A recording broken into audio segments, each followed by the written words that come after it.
Hi guys, welcome back with me again in this channel. On today's video, I'm gonna show you how to create a cool text layered video effect on Canva.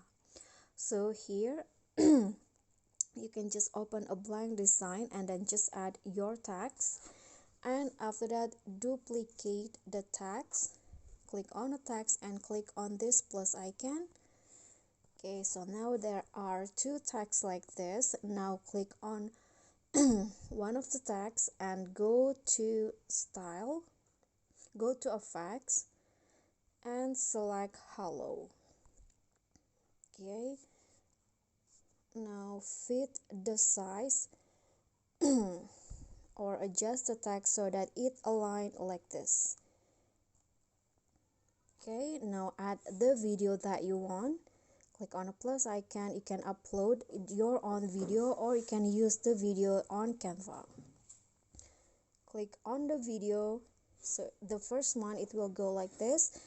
Now I'm going to show you the trick. So first, you can just fit the size of the video and then just click on the video and find the layer option. Okay, this one.